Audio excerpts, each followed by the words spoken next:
What's going on, guys? Ted from Immersion here, and I just wanted to do a quick video update, an update for this Unearthed Arcana. We're back. It kind of slipped by me. If you missed the video from earlier, I am now a father. My son was born on the 6th, the same day that Unearthed Arcana released. So go figure that I sort of missed that it came out. But man, is this a good one? Unearthed Arcana for the Sorcerer.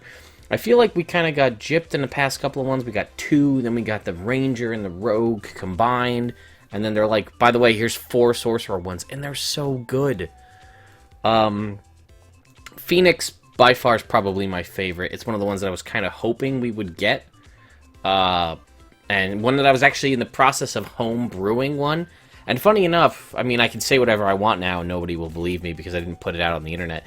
But actually, what I was building was fairly similar to what came out here. But anyway, Favored Soul is first. This may seem familiar because a Favored Soul Sorcerer was one of the very first Unearthed Arcana released. It wasn't the first, but it was in the first 5. It was about kind of bringing old classes and tweaking classes. It's also when they did the Spell-less Ranger. They did Favored Soul. That one was a little bit different. It was a lot more similar to the 3-5 Favored Soul in that it gave you magic, it gave you armor proficiency, it gave you weapons. Because the best way I could describe a Favored Soul from previous editions was a spontaneous version of a cleric. So again, spontaneous isn't really a thing, but I guess it would be a spells known version of a cleric. So a cleric prepares spells, a sorcerer knows spells, so it, is, and sorcerer sort of fit more than a bard. So that was sort of why they went that way. But same flavor, but a little bit of a tweak. Probably more in line with what makes it more balanced and with some cool extra features. So first of all, Divine Magic. You get a lot at level 1 for a Favored Soul. When your spellcasting feature lets you learn a new Sorcerer cantrip or Sorcerer spell of first level or higher, you can choose the new spell from the Cleric list in addition to the Sorcerer spell list. You must otherwise obey all the restrictions for selecting that spell. What it means by that is that you can't learn a spell that you couldn't learn. Like when you hit level 3, you couldn't learn a 9th level spell. So I'm just going to flip right here to the Sorcerer page. And now, this sort of balances it out a little bit more, whereas the original Favored Soul kind of gave you all the domain spells of a given sorcerer, or a given cleric domain. And that seems to be something that Wizards doesn't want to do because they think it gives sorcerers too many spells. I'll have you remind you that at level 17, which is what pertains all the way through level 20, a sorcerer only knows 15 spells. That's 15 spells from levels 1 through level 9. So this makes it exceptionally difficult because you just added the entire cleric spell list to that as well. So you'd be able to learn a new cleric spell at 1, 2, 3, 4, 5, 6, 7, 8, 9, 10, 11, 13, 15, and then 17. Again, part of my complaint about this was a bard, which in previous editions was not a full caster, but that doesn't necessarily pertain too much to this, but 15 spells known for a sorcerer, an arguably fairly magical class, one would think. When you're comparing classes, you'd think bard, and you'd think, sorcerer is more magic. A bard knows 22 spells. A sorcerer knows 15. I think a ranger, which is only a half caster, knows like 12 or 13. So they're almost the same amount of spells that a sorcerer knows. But I'm kind of getting off track. So you have access to the cleric spell list. You also get 1 additional hit point at first level, and you get an additional hit point whenever you gain a level in this class. This is similar to how a hill dwarf works, or to how the dragon sorcerer kind of gets the extra hit points. And then you get this nice little favored by the gods, which is a random... This is the first time we've seen an ability that sort of works like this. If you fail a saving throw or miss an attack roll, roll 2d4 and add it to the total, possibly changing the outcome. Once you use this feature, you can't use it again until you finish a short or long rest. So once per short rest, it's a pretty powerful ability. but the key factor is when you fail or miss. So this is after you know I failed my saving throw or I missed my attack roll. You're then adding 2d4. So minimum 2, maximum 8 to the roll. But why 2d4? It seems like a kind of random number to pick. I'm not really sure. At level 6, your appearance takes on a kind of otherworldly version of yourself. You decide whether it's beautiful, youthful, kind, or imposing. And whatever you choose, if your proficiency bonus applies to a charisma check, double that bonus. So that means basically intimidation, deception, persuasion, and so on. If you're proficient in that, you now have basically expertise in all of those abilities. Potentially 4 skills with expertise in one blow at 6th level. 14, you become immune to disease, poison, and the poison condition. Makes sense for the kind of divine, well, it's called divine purity, which is actually what I was going to say, so that makes sense. And then at 18, as a bonus action, when you have less than your half of your hit points remaining, you regain a number of hit points equal to half your hit point maximum. And that's once per long rest. So that is a huge self-heal for a bonus action that you get once per long rest. Again, it doesn't heal you up to half of your maximum hit points. It's when the second you tick below, if you're 1 below your half, 1 below half, and then you use this ability, you're essentially 1 below full. That's a really powerful ability. It's an interesting ability. I'm a little bummed they don't get wings. That was sort of one of the big favored soul things that they got in previous editions, which was in the previous version of Favored Soul, was you got kind of evil bat wings or angelic kind of glowy wings. That was sort of their whole thing. This is a new take on it. You know what? I can't find one of these new sorcerers that I really dislike. That was just sort of a little thing for me I would have liked to have seen. So next up is Phoenix Sorcery, and wow. Never did I think I would see a type of sorcerer that would make me not want to be a fire dragon sorcerer to focus on fire.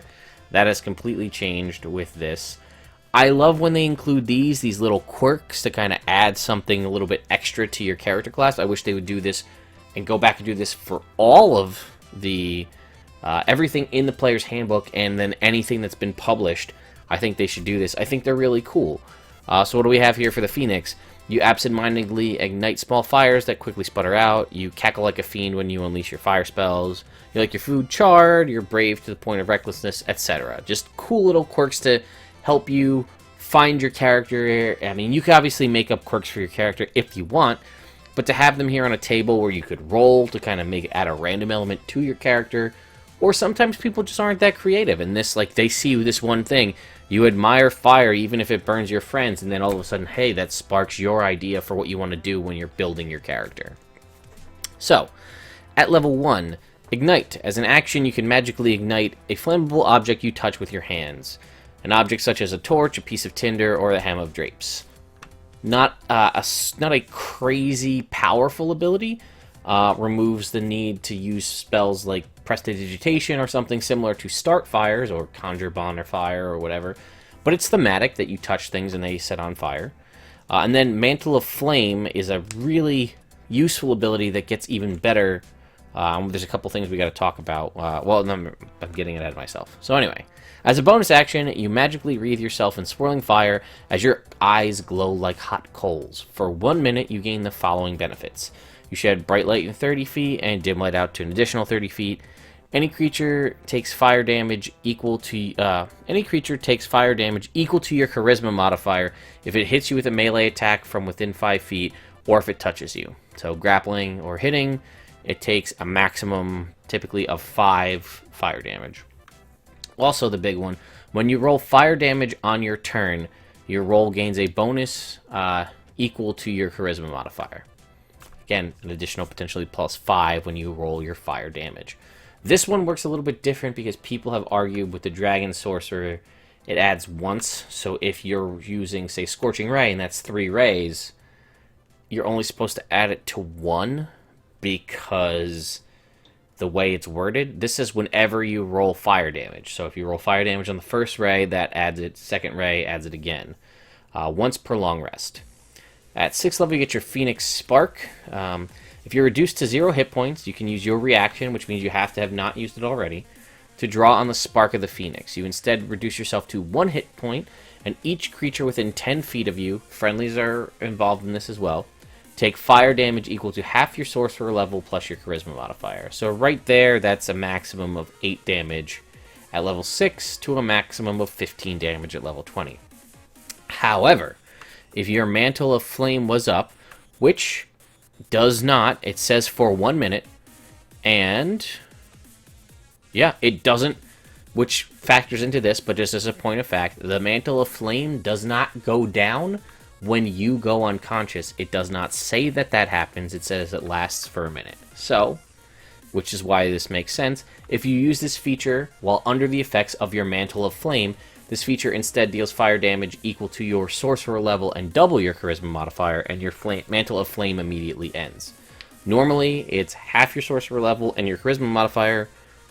If Mantle of Flame is up, it's your actual sorcerer level and then double your charisma modifiers. That's a ton of fire damage, potentially. And your Mantle of Flame immediately ends. Again, meaning while it's up, it stays up even if you're unconscious. So if people are hitting your dead body, they're still taking damage. Or your unconscious body to try to knock you down with death saves, you're still doing reactive damage. And again, that's once per long rest. At 14, I really like this ability. When you expend a spell slot to cast a spell that includes a fire damage roll, you regain hit points equal to the slot's level plus your charisma modifier. That kind of whole healing aspect of the Phoenix. And then at 18th level, while under the effects of your Mantle of Flame, you gain a flying speed of 40 feet and can hover. It's the Phoenix. You have resistance to all damage. All damage. And if you use your Phoenix Spark, the thing that drops you down, that feature deals an extra 20 fire damage to each creature. So, let's, for all intents and purposes, say you're a level 20 character. Granted, it's fire damage. We know this is heavily resisted. Most enemies are immune to fire damage. A big chunk of them from the Monster Manual. I'm not talking about other books, but the Monster Manual specifically. But you go down with your Mantle of Flame up, and you're level 20 Sorcerer. So you go down, you pop yourself back up to 1 hit point. That means every creature within 10 feet of you takes fire damage equal to your sorcerer level, 20, plus double your charisma modifier. At this point, it's going to be 5. So that's 10. That's 30, plus an additional 20. That's 50 fire damage to all creatures within 50 feet, or 10 feet of you take 50 fire damage, and you're back up.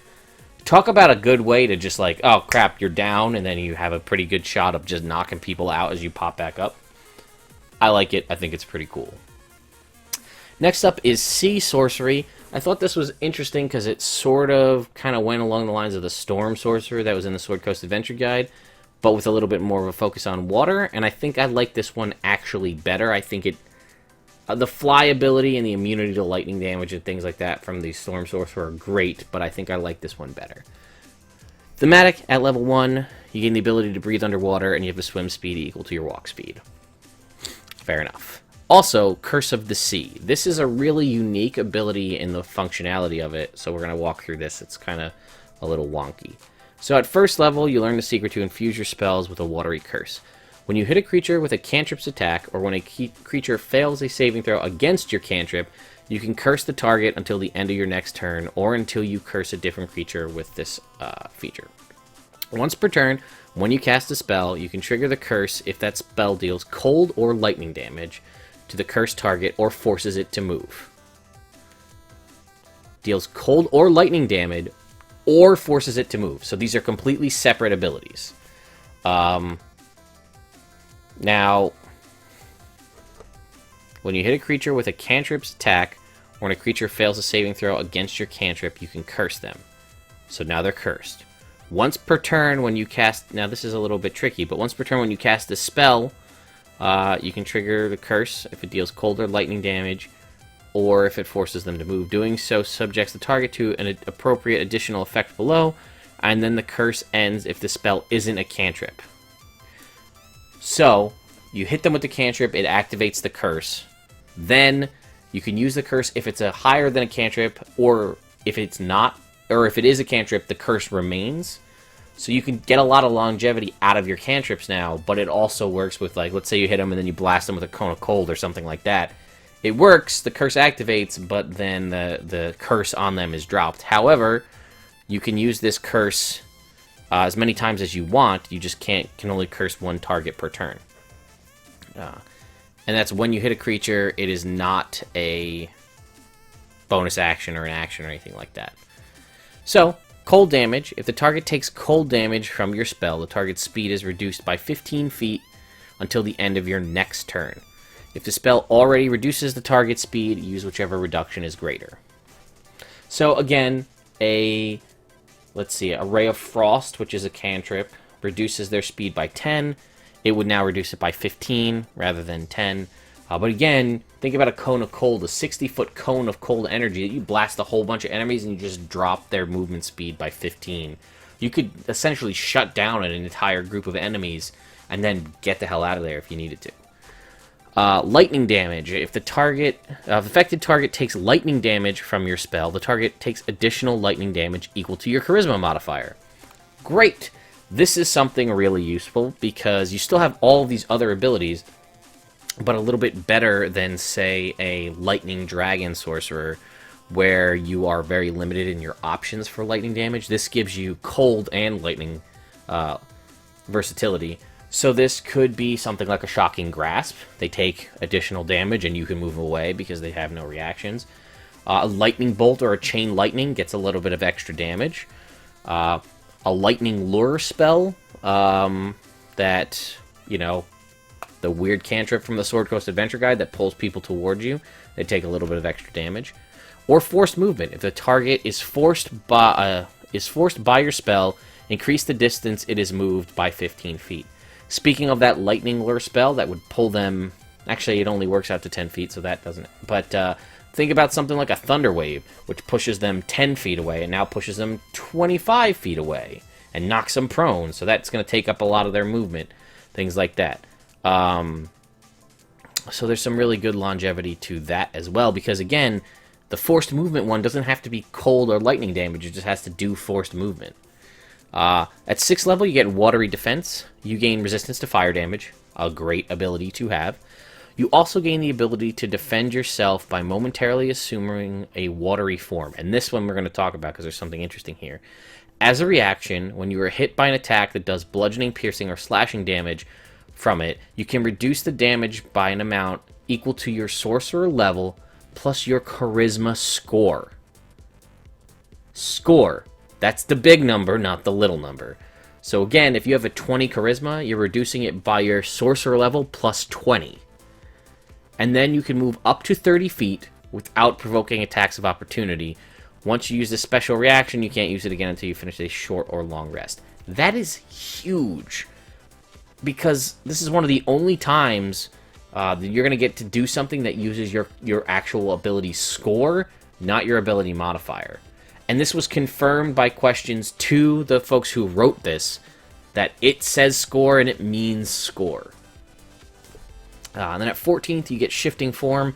This ability is sort of more utility, I would say. When you move on your turn, you only take half damage from attacks of opportunity, and you can move through an enemy's space, but can't willingly end your turn there.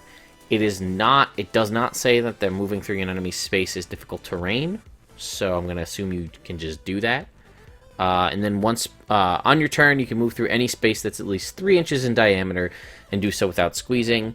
When you stop moving, the regular squeezing rules apply to you. If you're in a space one size smaller than you, you can't willingly stop in a space smaller than that. And if you're forced to do so, you immediately flow to the nearest space that you can fit back along your path of movement. And then at 18, you get the Water Soul. You no longer need to eat, drink, or sleep. A critical hit against you becomes a normal hit, and you have resistance to bludgeoning, piercing, and slashing damage all the time. Solid ability. And lastly is Stone Sorcery. What do you get for Stone Sorcery?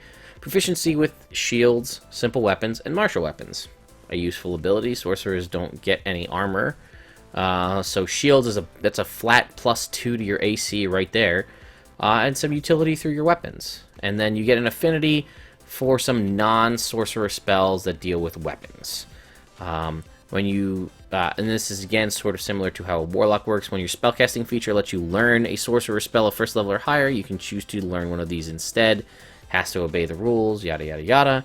First level, Compelled Duel, Searing Smite, Thunderous Smite, or Wrathful Smite. These are all off of the Paladin list. Second level, Branding Smite or Magic Weapon, Paladin, and then a couple others for the Magic Weapon.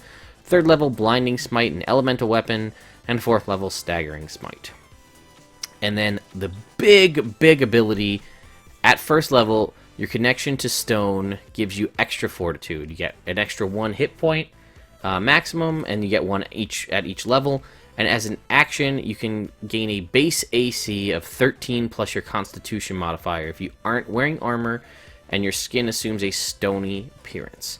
This effect lasts until you end it as a bonus action, you are incapacitated, or you don armor other than a shield. Making this a huge dip. If you're some other kind of casting class, like let's say you're a bard, or you're a warlock, or something like that, or, you know, any other class that has a decent constitution and can swing a 1-level dip into sorcerer, you can make your AC, you get the additional, the 1 extra hit point, but 13 plus your constitution modifier, AC, is very solid. Normally it's 13 plus your dex, but everybody needs constitution, so that's pretty big dip to take right there. At 6th level, you get Stone Aegis. As a bonus action, you can grant an Aegis to one allied creature you see within 60 feet. The Aegis is a dim gray aura of earth magic that protects the target. Any bludgeoning, piercing, or slashing damage the target takes is reduced by 2, plus your sorcerer level divided by 4. These rules do follow PEMDAS. Having asked the developers, it is your sorcerer level divided by 4 plus 2. The effect lasts for 1 minute, or until you use it again, or until you're incapacitated. In addition, when a creature you can see within 60 feet of you hits the protected target with a melee attack, you can use your reaction to teleport to an unoccupied space you can see within 5 feet of the attacker. You can teleport only if you and the attacker are on the same surface, and you can then make a melee weapon attack against the attacker. If the attack hits, it deals an extra 1d10 force damage.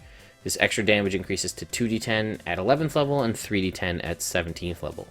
So, this is a way for you to get a reactionary 60-foot teleport potentially, and a reaction-based attack. That does extra damage as well. At 14th level, your Mastery of Earth allows you to add a little bit of extra elemental earth to your spells. When you cast a spell that deals damage, any damage, choose one creature damaged by that spell on the round you cast it.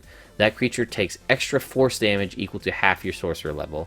This feature can only be used once per casting of spell. Again, not a limit on there. Half of your sorcerer level in force damage, which is again a type of damage that is almost never resisted. Just as a freebie. Again, this could be a singular targeted spell, like just a firebolt or a ray of frost or a chromatic orb or something to that effect. Or it could be a fireball, and you hit him with the fireball and you say, that guy looks like he's hurt, and I'm going to hit him with an extra 7 points of force damage. And then lastly, at 18th level, Earth Master's Aegis.